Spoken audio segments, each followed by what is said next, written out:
Okay, last time हमने Soddy Fajans law तक किया था। आज स्टार्ट करेंगे Rutherford Soddy's law of radioactive disintegration.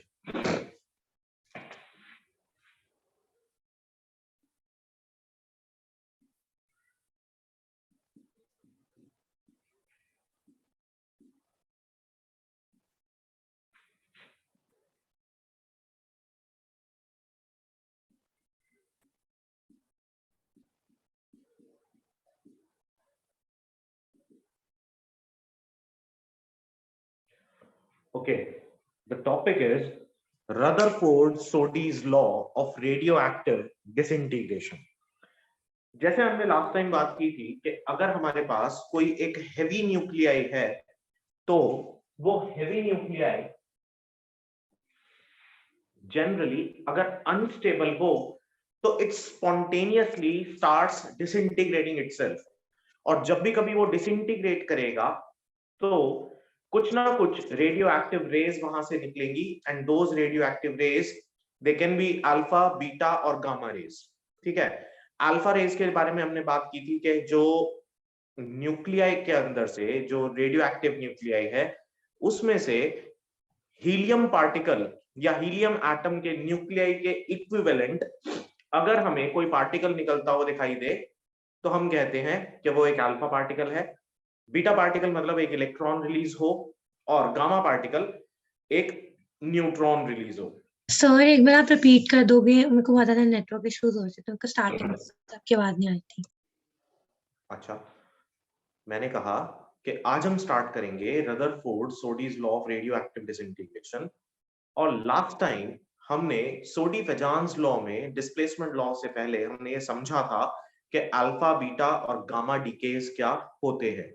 Alpha decay का मतलब होता है व्हेनेवर अ न्यूक्लियाई डिसइंटीग्रेट्स तो उससे जो एलिमेंट बाहर निकले उसकी जो प्रॉपर्टीज होनी चाहिए वो किसी भी हीलियम एटम के किसी भी हीलियम एटम के न्यूक्लियाई के बराबर होनी चाहिए, यानी कि वो एग्जैक्टली सेम प्रॉपर्टीज एग्जिबिट करे, यानी कि उसका मास नंबर 4 हो, एटॉमिक नंबर 2 हो, तो वो न्यूक्लियाई हमारे पास हीलियम न्यूक्लियाई के जैसा होना चाहिए। दूसरी बात, अगर गामा पार्टिकल्स रिलीज होते हैं मींस न्यूट्रॉन्स आर रिलीजिंग, अगर बीटा पार्टिकल्स रिलीज होते हैं तो इसका मतलब इलेक्ट्रॉन्स रिलीज हो रहे हैं। तो ये बात हमने लास्ट टाइम समझी थी। आज हम बात करेंगे कि रेट ऑफ डिसइंटीग्रेशन के लिए हम एक रिलेशन फाइंड आउट करने की कोशिश करेंगे कि कितनी टाइम में कितने नंबर ऑफ सैंपल्स डिसइंटीग्रेट हो सकते हैं या जनरली होते हैं।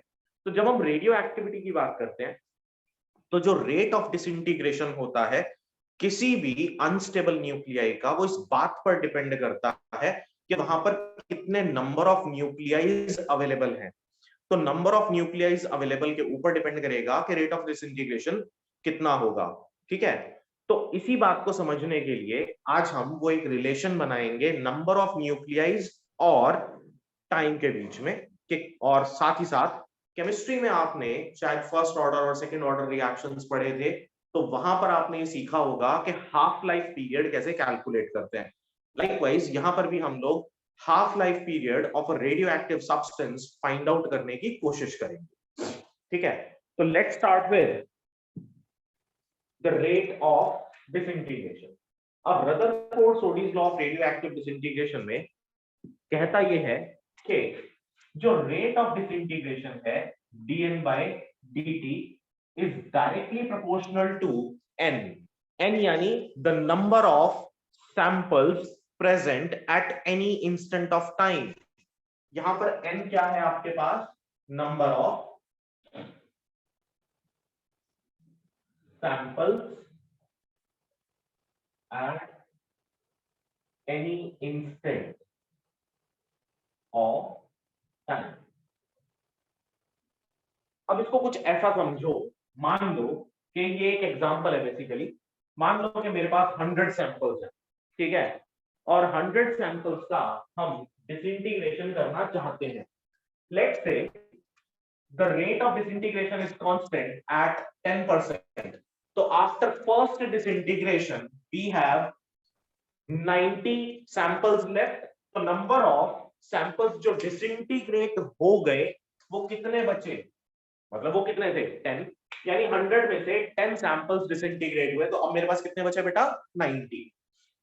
फिर से मैं कहता हूं कि रेट ऑफ डिसइंटीग्रेशन कांस्टेंट है, 10% ही है, लेकिन अब की बार मेरे पास बचेंगे 81, यानी नंबर ऑफ सैंपल्स जो डिसइंटीग्रेट हुए इस बार कितने थे 9। इसके बाद जब दोबारा रेट ऑफ डिसइंटीग्रेशन 10% हम लेंगे तो लगभग लगभग मेरे पास बचेंगे 73, क्योंकि लगभग 8 सैंपल्स डिसइंटीग्रेट होंगे। तो अब आप एक चीज यहां से ऑब्जर्व करें कि the rate of disintegration remains constant, but the number of samples disintegrating after each disintegration is reducing। यहां 10 रिड्यूस हुए, यहां 9 रिड्यूस हुए, और अब फिर से कितने 8। तो जो नंबर ऑफ सैंपल्स रिड्यूस हो रहे हैं या डिसइंटीग्रेट हो रहे हैं, नंबर ऑफ सैंपल्स जो कि डिसइंटीग्रेट हो रहे हैं after each disintegration, although the rate of change remains same but number is decreasing। Clear है ये बात, इसमें तो कोई डाउट नहीं ना? क्लियर है सर। ठीक है, तो हम इसको लिख सकते हैं dn by dt is equals to minus of lambda n। Now this lambda is called disintegration constant। Lambda is disintegration constant। अब इस डिसइंटीग्रेशन कांस्टेंट से अगर मैं नंबर ऑफ सैंपल्स और टाइम का एक रिलेशन बनाना चाहूं तो हम ऐसा कर सकते हैं, dn by n is equals to minus of lambda dt। लिख सकते हैं ऐसा? Yes sir. इसको बेटा इंटीग्रेट कर दो। जब हम इसको इंटीग्रेट करेंगे तो हमें क्या मिलेगा, log to the base en is equal to minus of lambda t plus c। लिख सकते हैं? सिंपल इंडेफिनिट इंटीग्रेशन है बेटा ये।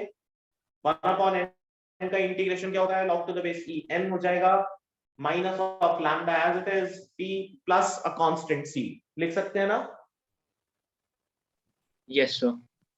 यहां एक लिमिट डालते हैं, हम लेट कर लेते हैं, let at t equal to 0 number of samples are n not. n not है हमारे n max, यानी मैक्सिमम नंबर ऑफ सैंपल्स। तो this equation becomes log to the base e n naught is equal to c। लिख पाएंगे? Clear है? Yes sir. Yes, हाँ sir. Sir. अब c की जगह अगर मैं log to the base e n naught place कर दूं, then this equation becomes, ये 1 मान लो, ये 2, putting 2 in 1 हमें मिला log to the base e n minus log to the base e n naught is equals to minus of lambda t। तो further आप इसको ऐसा लिख सकते हैं, n by n naught is equal to e raised to the power minus of lambda t। लिख सकते हैं बेटा? Yes sir.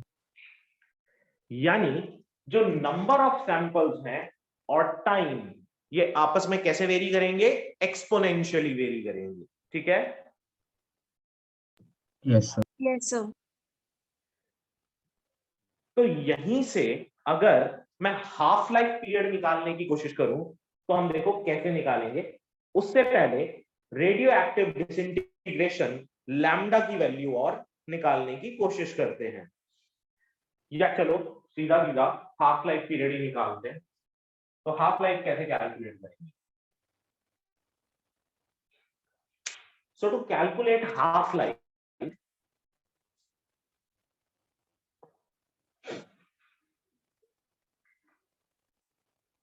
देखो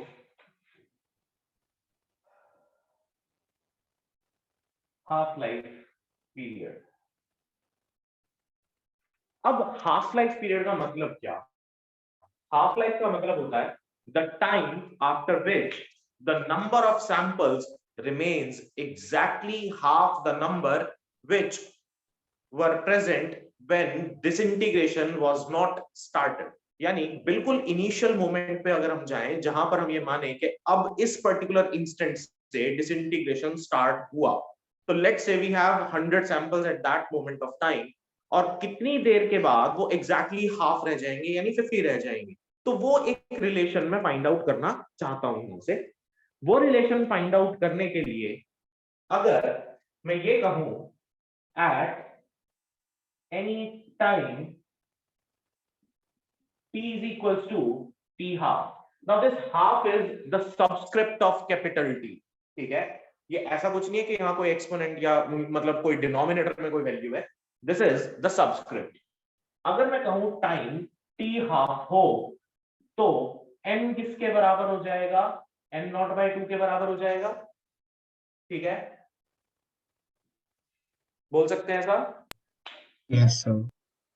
यूजिंग दिस इक्वेशन अगर मैं n की value n not by 2 place कर दूं तो n not by 2 n not is equal to e raise to the power minus of lambda t half.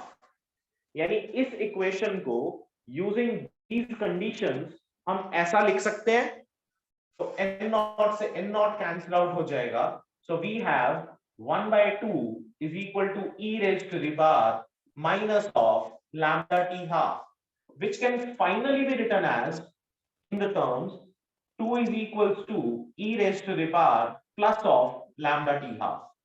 ये वाला रिलेशन क्लियर है सबको? क्लियर है बेटा? Yes, sir. Yes, sir. अब Clear.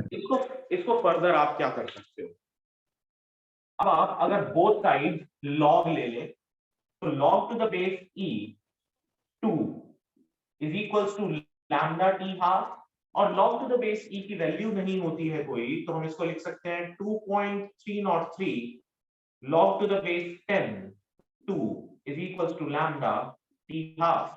अब याद रखेंगे log to the base 10 2 की वैल्यू होती है 0.3010, और जब आप 2.303 से 0.3010 को मल्टीप्लाई करेंगे, which is obviously equal to lambda t half, this becomes 0.693 upon lambda is equal to t half। तो हाफ लाइफ पीरियड का जो रिलेशन होगा हमारे पास ये होगा 0.693 upon lambda is equal to t half। ठीक है बेटा? Yes, sir. इतनी बात सर ये क्लियर है डेरिवेशन आ सकती है? Yes, sir. बेटा? as far as your current syllabus is concerned, radio activity के ऊपर एक क्वेश्चन मार्क है, ठीक है? although के it is directly not given in your syllabus, but फिर भी मैंने करा दिया है, ठीक है? और डेरिवेशन के ऊपर और क्लैरिटी हो जाएगी, क्योंकि अभी भी ये चल ही रहा है कि ये आएगा वो आएगा या ये नहीं आएगा वो नहीं आएगा, ठीक है? तो डायरेक्टली ऐसा लिखा नहीं है कि भाई ये हाफ लाइफ पीरियड आपके उसमें सिलेबस के अंदर, बट कुछ कह नहीं सकते, तो कर लो, ज्यादा बेहतर है। Okay sir. सर एक बार ना एग्जाम से पहले आप सारी इम्पोर्टेंट डेरिवेशन बता देना, मतलब हाँ जो बिल्कुल बहुत बेटा, कॉमन बिल्कुल होता है। जरूर।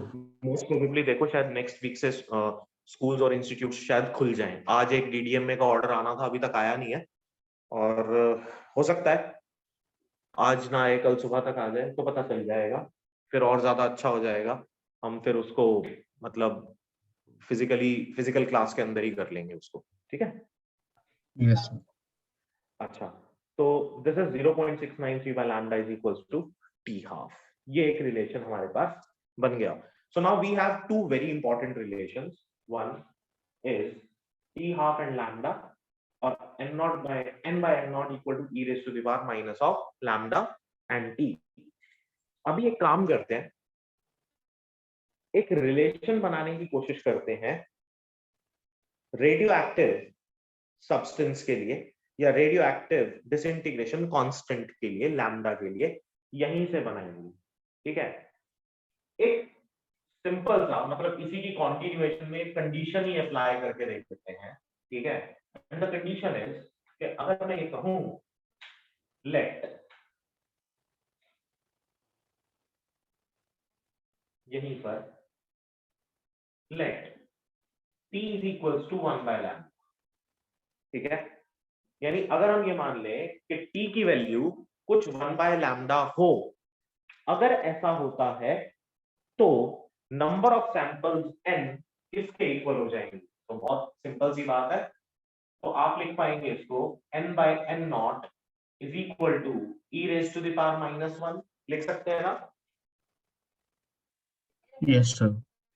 और e raise to the power minus 1 का मतलब आप इसको ऐसा भी लिख सकते हैं n not by n is equal to e only, यानी नंबर ऑफ सैंपल्स अगर कोई टाइम हमारे पास 1 बाय लैम्डा के इक्वल हो, तो उस पर्टिकुलर टाइम में हमारे पास जो नंबर ऑफ सैंपल्स बचेंगे that will be n not by e, ठीक है।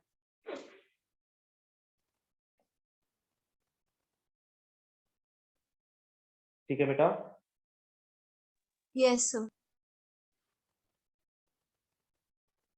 तो आप इसको डिफाइन कैसे कर सकते हो, आप इसको ऐसा भी डिफाइन कर सकते हो, लिखो यहां से इसकी एक डेफिनेशन, जो कि एक इंपॉर्टेंट डेफिनेशन है, लिखो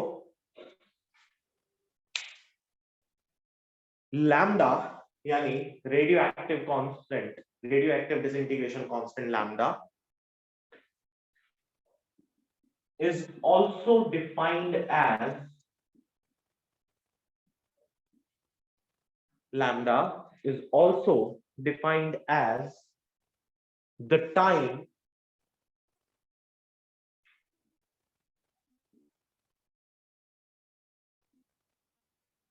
when n by n naught falls, when n by n naught falls to the value of 1 by e, n by n naught falls to the value of 1 by e। अच्छा, e की value तो पता है आपको क्या होती है,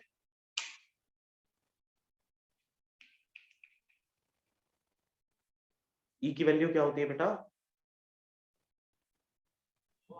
sir याद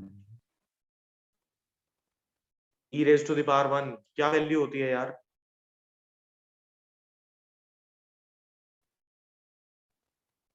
सर 2.71 का क्या था?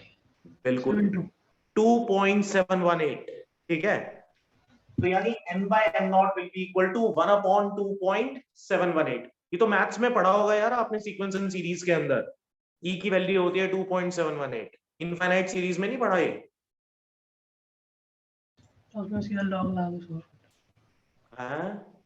तो उसमें जनरली लॉग ला के सॉल्व कर लो। अच्छा चलो कोई नहीं, तो वैल्यू भी आपको ये मालूम होनी चाहिए कि e की वैल्यू होती है 2.718। तो अगर e की वैल्यू 2.718 डाल देंगे तो n by n नॉट मिल जाता है, लेकिन ये स्पेसिफिकली कब हो सकता है, when time period is equals to 1 by lambda, ठीक है। ये टाइम ऑफ डिसइंटीग्रेशन है, ठीक है बेटा।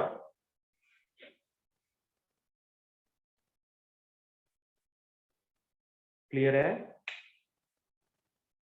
Yes sir. नेक्स्ट है अब एक special formula, and this special formula you will apply in maximum cases in your competitive exams, और कई बार सीबीएसई में भी ये वाला क्वेश्चन आ जाता है, तो वहां पर भी आप ये वाला फॉर्मूला अप्लाई कर सकते हो। एंड द फॉर्मूला इज, ध्यान से देखेंगे, और इस फॉर्मूला की हेडिंग क्या है, ये है क्या, this is the formula for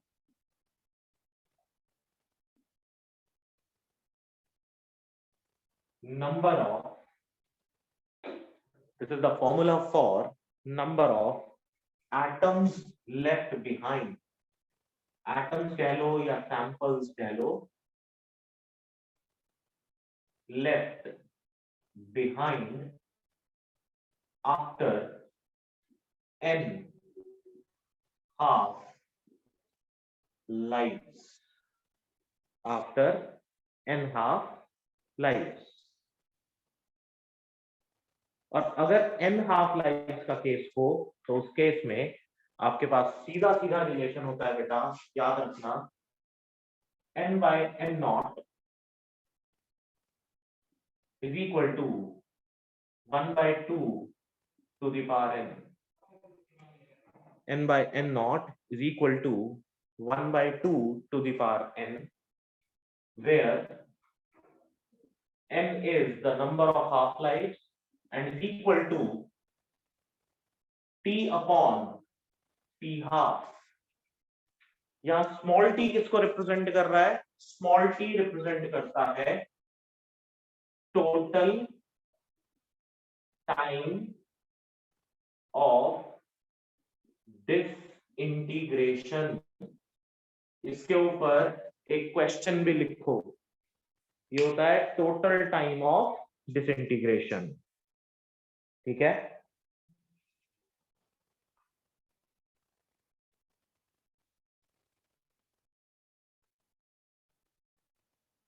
लिख लिया? Yes sir.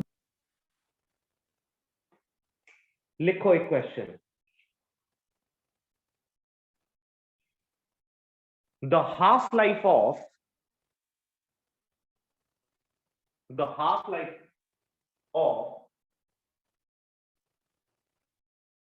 a radioactive sample is 1600 years. The half-life of a radioactive sample is 1600 years.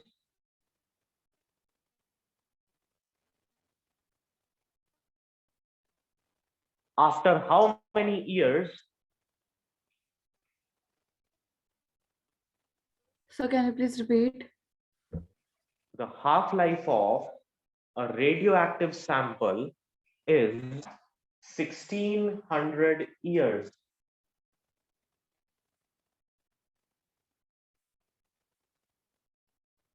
लिख लिया? Yes, sir. After how many years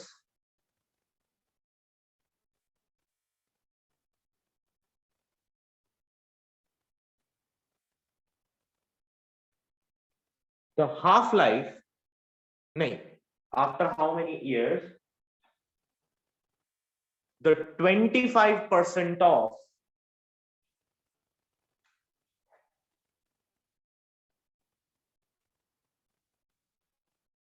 after how many years the 25% of sample remains undecayed?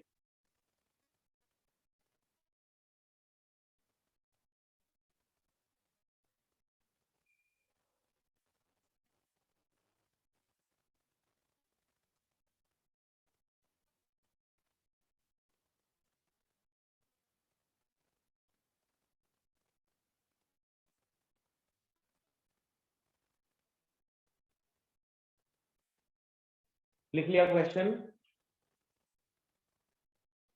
Yes sir. Yes sir. Yes, sir. अच्छा, कोई एक जना इसका screenshot ले लो।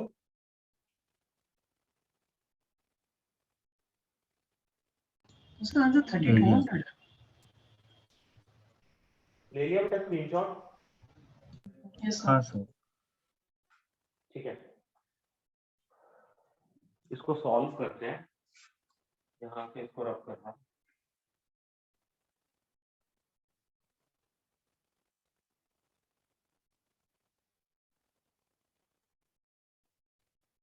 अच्छा, क्या आंसर आया था राघव? सर 3200। 3200, बिल्कुल ठीक। तो हमें उसने ये कहा कि एक रेडियो एक्टिव सैंपल है जिसका हाफ लाइफ है टी हाफ, वो है 1600 इयर्स। ठीक है, और उसने कहा कि अनडिकेड सैंपल हमारे पास कितना रह जाए? 25%। ठीक है, तो यानी जो सैंपल मेरे पास बच गया वो कितना था? 25%, यानी n is equal to 25% of n naught। तो रिलेशन क्या था? n by n naught is equal to 1 by 2 raised to the power n। n by n naught की वैल्यू है 25%, तो 25 by 100 is equal to 1 by 2 to the power n। तो ये आ जाएगा 1 by 4। इसको लिख सकते हैं 1 by 2 की power 2 is equal to 1 by 2 raised to the power n। तो सीधा सीधा n की वैल्यू आ गई 2। ठीक है बेटा? Yes sir. अब n की वैल्यू अगर 2 है तो यहां देखें हमारे पास रिलेशन क्या था? ये रिलेशन है t upon t half is equal to n। n कितना? 2, t निकालना था, ये हमारे पास 1600, दिस इज इक्वल टू 2, तो t मिल गया 3200 years। ठीक है?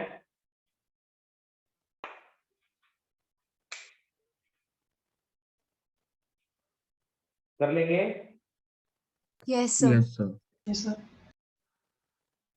सबको क्लियर है? इसमें कोई डाउट तो नहीं है बेटा? No sir.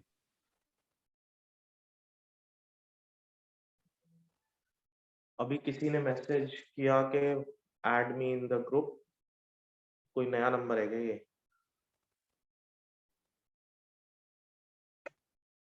चलो कोई नहीं, बाद में करते हैं। ओके, तो हाफ लाइफ के क्वेश्चंस हो जाएंगे। अब बात करेंगे यूनिट्स ऑफ रेडियो एक्टिविटी के बारे में। बोर्ड क्लियर कर दूं यहां से? Yes sir. Yes, sir. Yes, sir.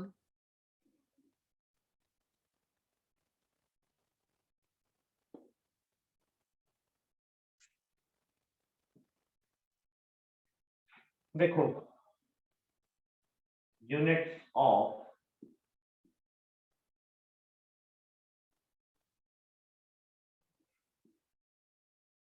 Radio activity.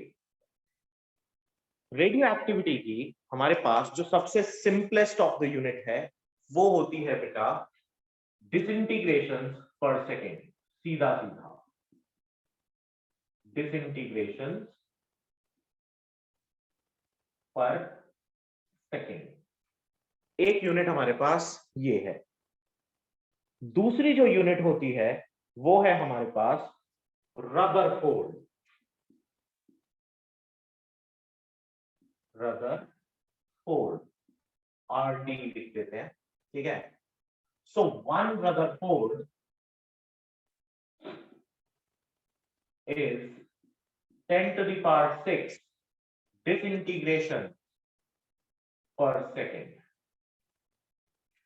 दूसरी यूनिट है बेटा Curie.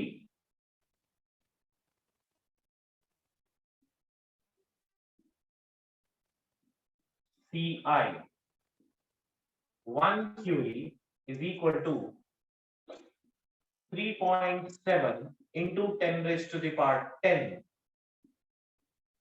disintegration per second।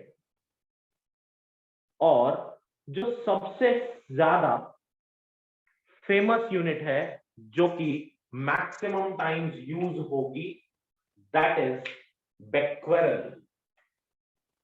So 1 disintegration per second is equal to 1 becquerel। Double आ आएगा। becquerel को BQ से रिप्रेजेंट करते हैं। So these are the units of radioactivity। ठीक है? और ये जो becquerel है, this is SI यूनिट। यानी मैक्सिमम केसेस के अंदर जब आप सभी चीजों को सॉल्व करते हुए SI में रखेंगे तो फाइनल यूनिट या तो आप लिखें डिसइंटीग्रेशन पर सेकंड या फिर आप बेक्वेरल लिख सकते हो। और अगर बेक्वेरल लिखा आता है तो कोई कन्वर्जन करने की जरूरत नहीं है, because 1 becquerel is equals to 1 disintegration per second. ठीक है? Yes, sir. नेक्स्ट लिखें बेटा activity.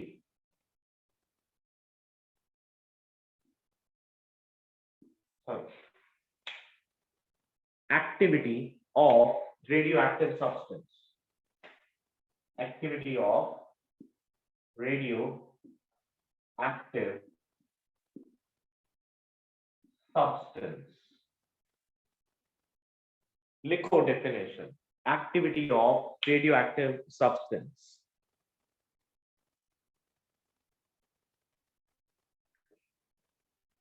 It is defined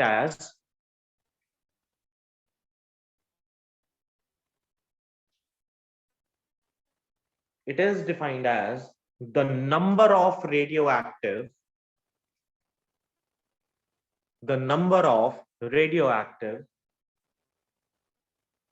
disintegrations taking place, the number of radioactive disintegrations taking place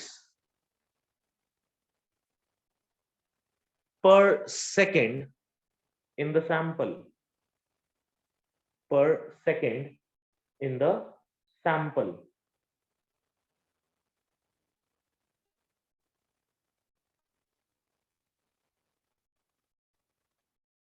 तो क्योंकि हम यहां पर नंबर फाइंड आउट करने की कोशिश करते हैं, तो ये जो हमारा रिलेशन था dn by dt which is directly proportional to n, इसी को लिखेंगे dn by dt is directly proportional to n। तो फाइनली आप लिख सकते हो dn by dt is equals to minus of lambda n। इसी को एक्टिविटी से रिप्रेजेंट करते हैं, या तो ए से रिप्रेजेंट करते हैं या फिर कुछ बुक्स के अंदर इसको आर से भी रिप्रेजेंट किया है। तो आपका जो रिलेशन होगा वो आप लिखेंगे a is equals to modulus of lambda n, क्योंकि जो नंबर है आपका वो नेगेटिव होने से यहां कोई मतलब नहीं है। जब हमने कहा द नंबर ऑफ डिसइंटीग्रेशंस हैपनिंग, तो ये हमेशा एक पॉजिटिव वैल्यू होगी। ऐसा कभी नहीं हो सकता कि -1 नंबर ऑफ डिसइंटीग्रेशन हो, या तो डिसइंटीग्रेशन होगा या नहीं होगा। तो that is why we have to take this value in modulus. तो यानी इसी रिलेशन को अगर हम मॉड में लिख देते तो ये क्या कहलाती? एक्टिविटी।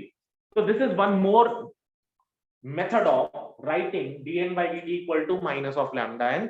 यानी अगर हम सिर्फ इसके मॉड्यूलस की बात करें तो it only shows that the disintegrations are happening or the number of disintegrations are happening। ठीक है? Yes sir. तो ये तो था बेटा रेडियो एक्टिविटी के बारे में। अब बनाएंगे ग्राफ। ग्राफ खासकर हाफ लाइफ पीरियड का ग्राफ। बोर्ड यहां से क्लियर कर दूं ये वाला पार्ट। यस सर कर दो।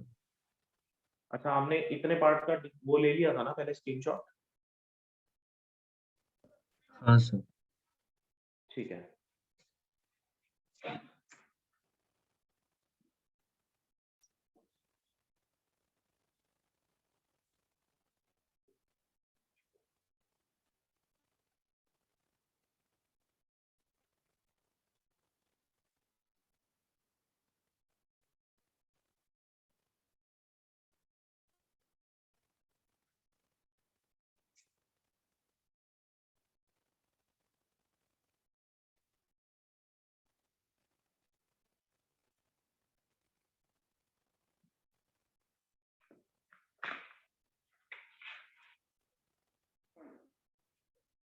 ठीक है बेटा, द ग्राफ ऑफ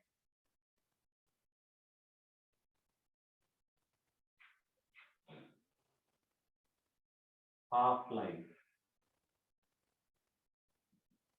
पीरियड, या फिर आप इसको कह सकते हो ग्राफिकल रिप्रेजेंटेशन ऑफ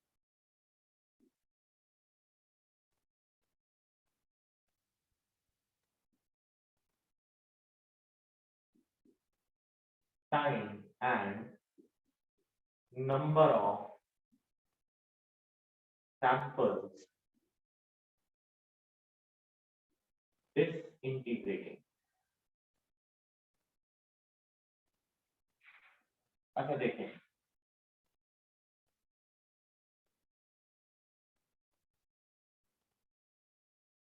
इधर हमने ले लिए नंबर ऑफ सैंपल।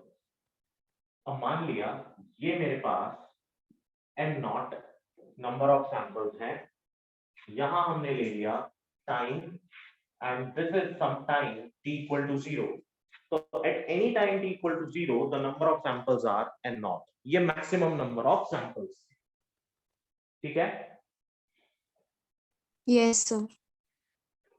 अब यहां से जो कर्व है वो टाइम और नंबर ऑफ सैंपल्स के बीच में according to the relation n by n naught is equal to e raised to the power minus of lambda t के अकॉर्डिंग वेरी करेगा।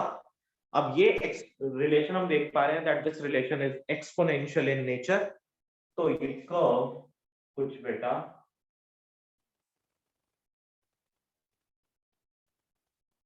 ऐसे चलेगा। अब ये n नॉट है and let's say this is n not by 2। तो यहां से इस कर्व पर अगर आप एक परपेंडिकुलर ड्रॉप करेंगे, लेट्स से इसको एक टेंजेंट मान के, तो ये जो टाइम होगा ये मेरे पास आएगा t हाफ, यानी फर्स्ट t हाफ। अब n नॉट बाय 2 का भी हाफ कितना होगा? n not by 4। This is n not by 4। So this will be the time period of second half life. n not by half का और half करेंगे तो कितना हो जाएगा? n not by 8। तो थर्ड हाफ लाइफ मुझे यहां कहीं पर मिलेगी। ठीक है बेटा, and so on n by 16 के लिए और नीचे आ जाएगा। ठीक है,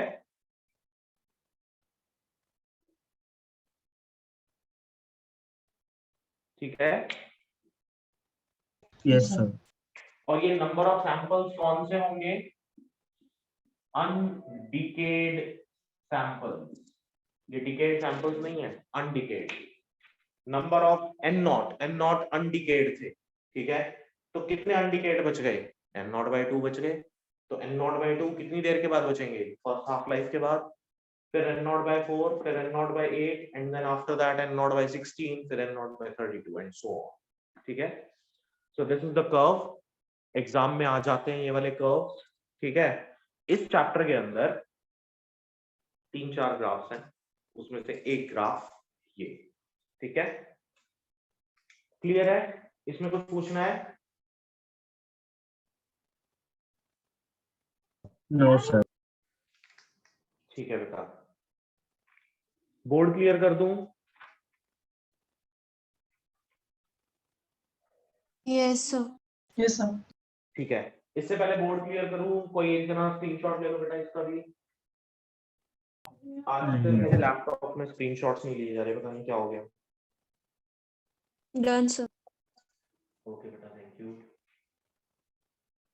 ओके, तो द नेक्स्ट टॉपिक इज, जो कि इस चैप्टर के ऑलमोस्ट लास्ट टॉपिक्स में से है, लिखें binding energy.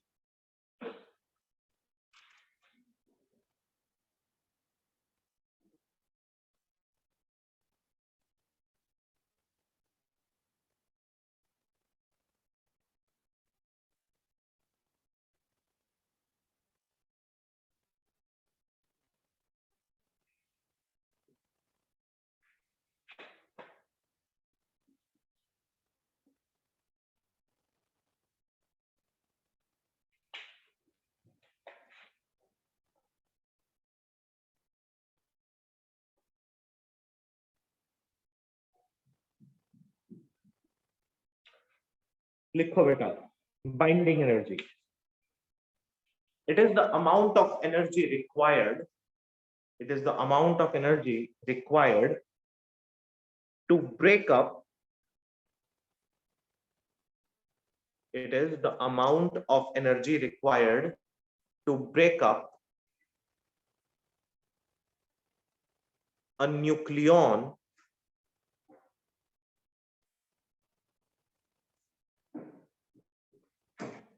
It is the amount of energy required to break up a nucleon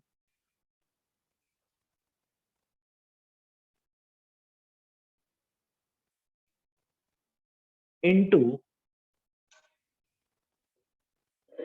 या ऐसा मत लिखो, न्यूक्लियन इनटू मत लिखो, इतना ही लिखो, it is the amount of energy required to break up भी मत लिखो, फिर से लिखो बेटा इसको, it is the amount of energy required to remove one nucleon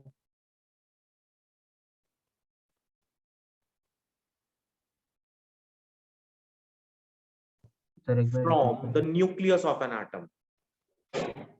It is the amount of energy required to remove one nucleon from the nucleus of an atom.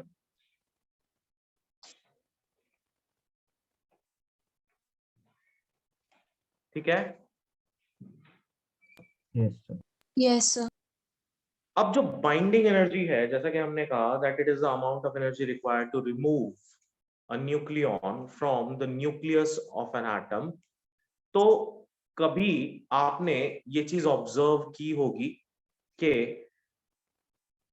जो actual mass होता है किसी भी न्यूक्लियाई का उसमें और जो atomic mass हम लोग लेते हैं उसके अंदर देयर इज अ डिफरेंस, एक छोटा सा डिफरेंस होता है उसके अंदर.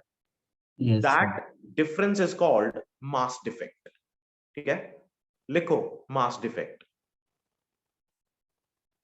बाइंडिंग एनर्जी का पहले फॉर्मूला लिख लिया ना. बाइंडिंग एनर्जी का सिंपल सा फॉर्मूला होता है बेटा, BE is equals to delta M into C square, और यहां से एनर्जी जूल्स में कैलकुलेट होगी.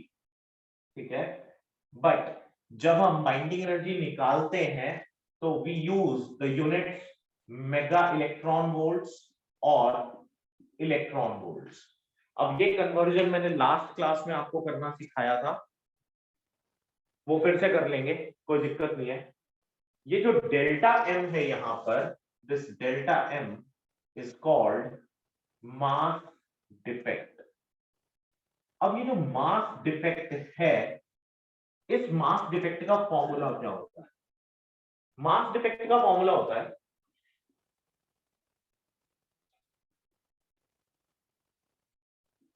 ZMP plus A minus Z of Mn minus M of capital N. अब यहां ये सब चीजें हैं क्या क्या? Z होता है एटॉमिक नंबर, A है mass number,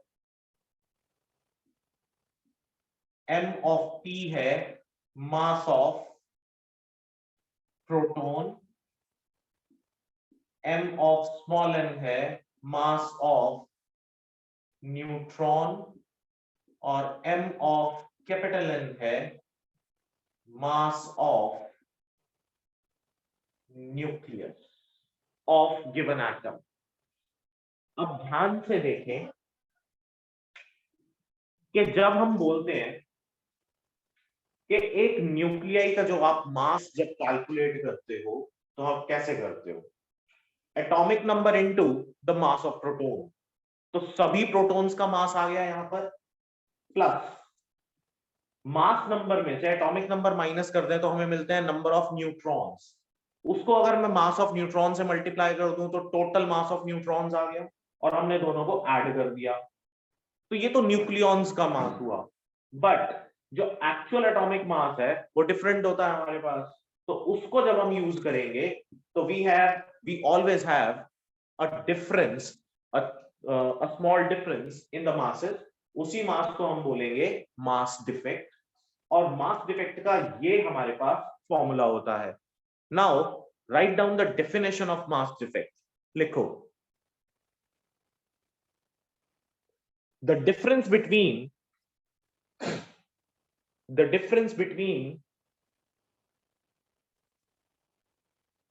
rest mass of nucleus,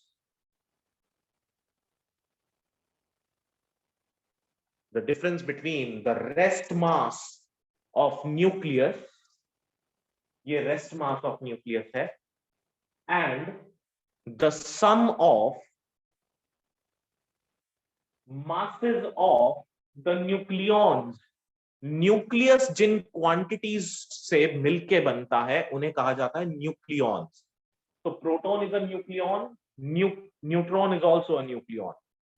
तो हमने बोला मास डिफेक्ट को हमने डिफाइन करा that it is defined as the difference between rest mass of nucleus and the sum of the masses of nucleons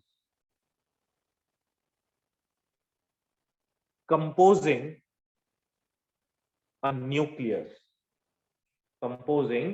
a nucleus. ठीक है बेटा? Yes sir. Yes sir.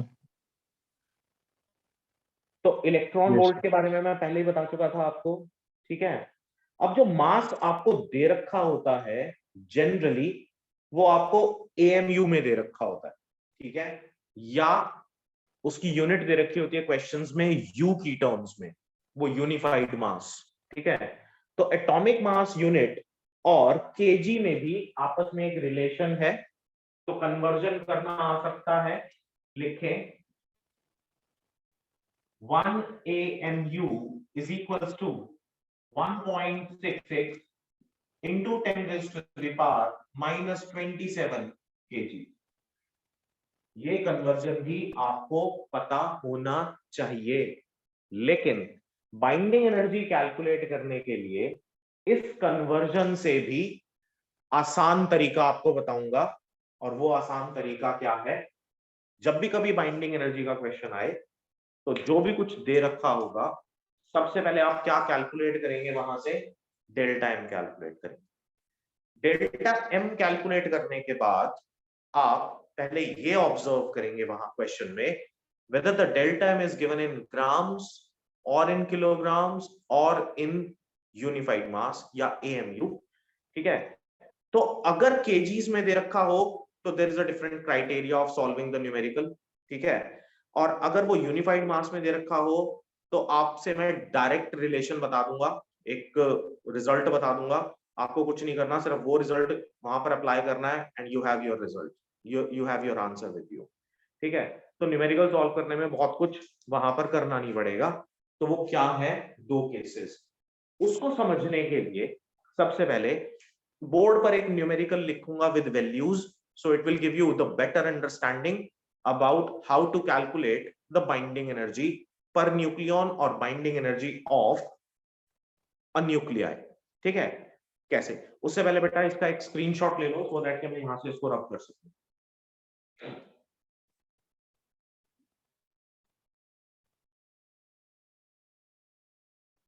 Done sir.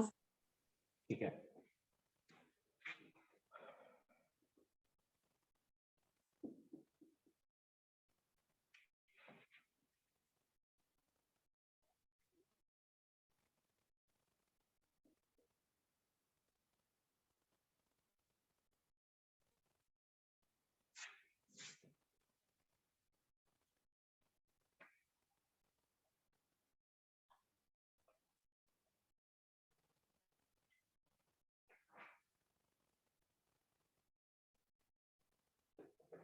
अच्छा देखो, एक question लिख रहा हूं.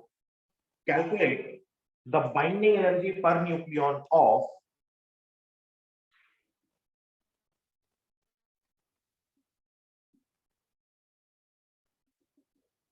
calculate binding energy per nucleon of calcium 40 20 nucleus. और आपको दिया हुआ है mass of calcium 40 20 is equal to 39.96 9.2589 U। Mass of proton आपको दिया हुआ है 1.007825 U। मास ऑफ न्यूट्रॉन आपको दिया है 1.008665 U। ठीक है बेटा, ये वैल्यूज आपको दे रखी हैं। ठीक है, अब आपको देख के लगेगा कि यार ये क्या हो गया, ये तो कुछ ज्यादा ही बड़ी वैल्यूज है, लेकिन मजबूरी है, हमें ये करना है। रीजन इज कि हमें मास डिफेक्ट कैलकुलेट करना है और ये मास डिफेक्ट बहुत छोटा आता है।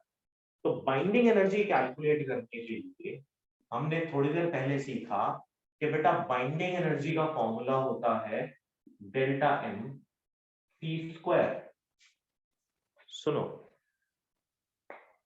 न्यूक्लियस की जब हम बात करते हैं तो nucleus is very rigid, very hard. ये हमारी जनरल ऑब्जर्वेशंस हैं जो कि हमने एटॉमिक स्ट्रक्चर के अंदर पढ़ी, और वो किसी भी सब्जेक्ट में आपने पढ़ी हो, चाहे इसमें पढ़ी हो, चाहे केमिस्ट्री में पढ़ी हो। लेकिन जनरल बातें यही है कि एटम का जो न्यूक्लियस होता है that is the hardest one, और उसके अंदर जो कंपोनेंट्स होते हैं, उसके कॉन्स्टिट्यूएंट्स होते हैं, उसके वो होते हैं प्रोटॉन्स एंड न्यूट्रॉन्स ब्रॉडली। ठीक है, इसके अलावा भी बहुत कुछ हो सकता है, उसके बारे में अब हम यहाँ पर बात नहीं कर रहे हैं।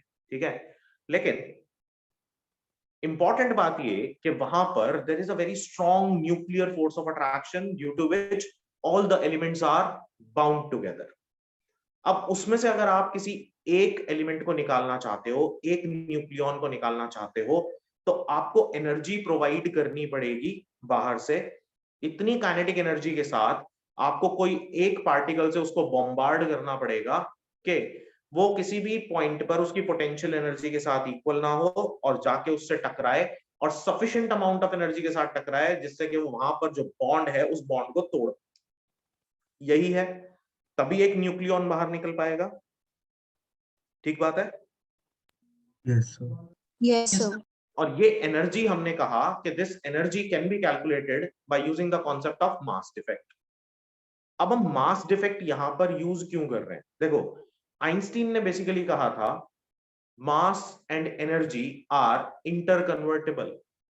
तो इसका मतलब जो उसका रिलेशन था E is equals to mc square, we are basically using that relation only here in the terms कि जो वहां पर डिफरेंस इन मास है, जो डिफरेंस इन एनर्जी है, वही डिफरेंस इन एनर्जी अगर हम लोग उसको प्रोवाइड कर दें तो वो एक्सेस ऑफ एनर्जी हो जाएगी और न्यूक्लियस अनस्टेबल हो जाएगा और वो उन न्यूक्लियॉन्स को रोक नहीं पाएगा। तो जो सफिशिएंट अमाउंट ऑफ न्यूक्लियाई या न्यूक्लियॉन हम वहां से निकालना चाहते थे वो निकल जाएंगे।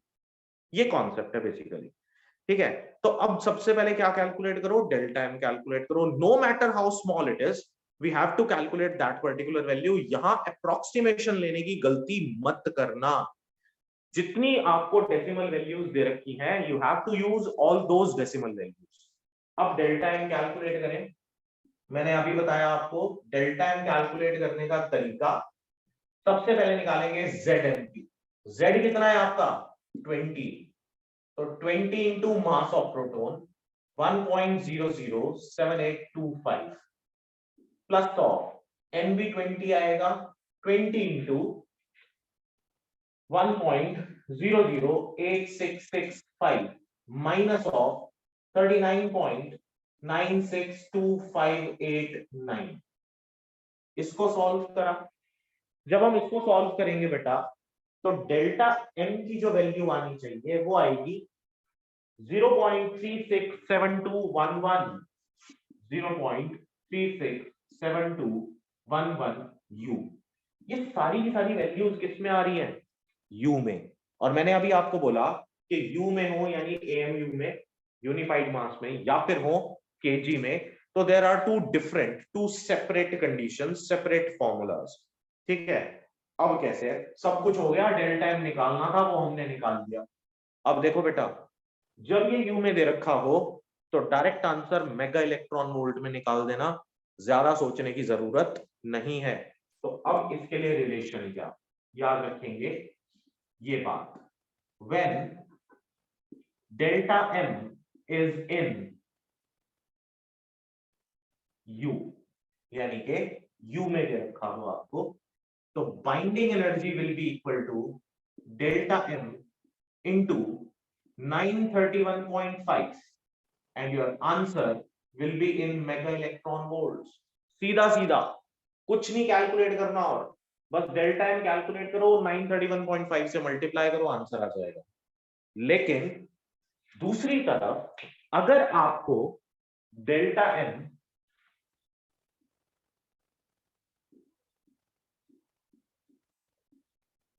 ग्राम या हम कहेंगे किलोग्राम्स में दे रखा हो, ऑब्वियसली ग्राम में दे रखा होगा तो भी आपको केजी में कन्वर्ट करना ही पड़ेगा। तो if delta M is in KG तो केजी की कन्वर्जन ये रही वैसे, लेकिन जो बाइंडिंग एनर्जी होगी in that case will be delta M into C square, C यानी स्पीड ऑफ लाइट, तो ये आंसर आएगा आपके पास जूल्स में। अब ये तो जूल्स में आ गया, ठीक है, लेकिन यहां से अगर मेगा इलेक्ट्रॉन वोल्ट में कन्वर्ट करना पड़ जाए तो क्या करोगे?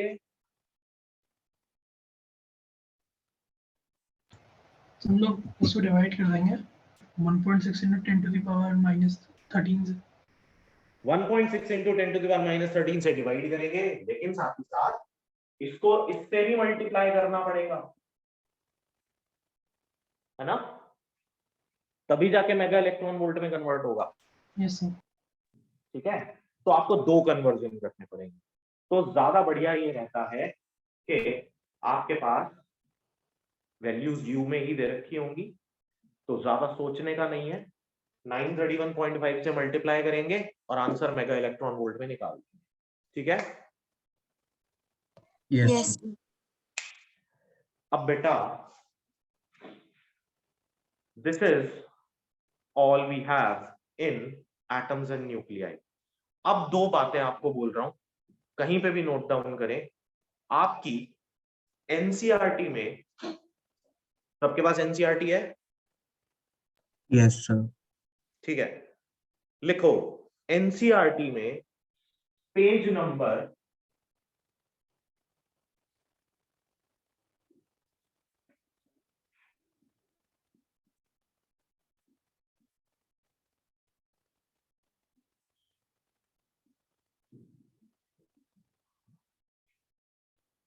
444 से लेके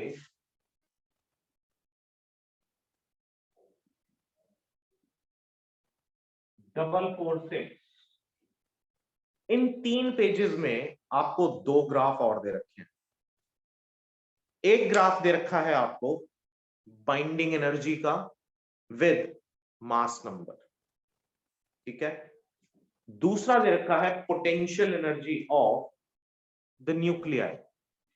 ये दो ग्राफ्स आपको प्रैक्टिस करनी है। बाइंडिंग एनर्जी का जो ग्राफ है वो ज्यादा इंपॉर्टेंट इसलिए कह रहा हूं क्योंकि वहां उस ग्राफ के अंदर कुछ वैल्यूज दे रखी हैं and you have to learn that graph with those values. ठीक है, तो इन दोनों तीनों पेजेस में जो ग्राफ्स दे रखे हैं उन ग्राफ्स को बहुत अच्छे से बार बार बना बना के प्रैक्टिस करेंगे। ठीक है, yes sir. Yes. Yes sir. तीनों पेजेस के ग्राफ्स करेंगे। अगर कोई ग्राफ नहीं समझ में आता है तो नेक्स्ट क्लास में पहले आप ग्राफ पूछेंगे, अदरवाइज हम स्टार्ट करेंगे इलेक्ट्रॉनिक्स। ठीक है, यस सर। Yes sir. इस चैप्टर में अभी तक हमने जो आपके सिलेबस में आना है वो भी, और कुछ एक्स्ट्रा पार्ट था वो भी हमने इसमें कवर कर लिया। ठीक है, now nothing is left in it. अब आपके सिलेबस में कई बार लिखा होता है द फिजन एंड फ्यूजन, ठीक है, और न्यूक्लियर रिएक्टर। तो न्यूक्लियर रिएक्टर और फिजन एंड फ्यूजन वो सिर्फ और सिर्फ एक थ्योरेटिकल पार्ट है आपकी एनसीईआरटी के अंदर, और अगर आप उन 2 पेजेस को पढ़ भी लोगे तो that will be more than enough. हाँ बोलो बेटा।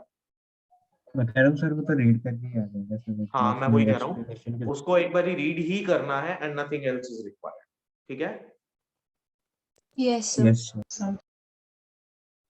तो आई होप कि जो भी कुछ अभी तक हमने आज किया वो आपको समझ में आ गया होगा, एंड नेक्स्ट टाइम इसकी कोई प्रॉब्लम्स हो, कोई टॉपिक छूट गया हो, एक बारी आप भी गो थ्रू करें, मैं भी देखूंगा, ठीक है, अगर कुछ ऐसा होगा तो वो कर लेंगे, otherwise next class will be on electronics and it will be an extended class so that के electronics will be covered in the one class only, क्योंकि ज्यादा उसके अंदर है नहीं, ठीक है। Yes, sir. Okay sir. Sir okay बेटा, तो नेक्स्ट क्लास परसों लगभग same time. Okay Thank you. Sir, thank you sir. Thank you sir. Thank you sir. Okay बेटा, वो स्क्रीनशॉट भेज दो। Yes, sir.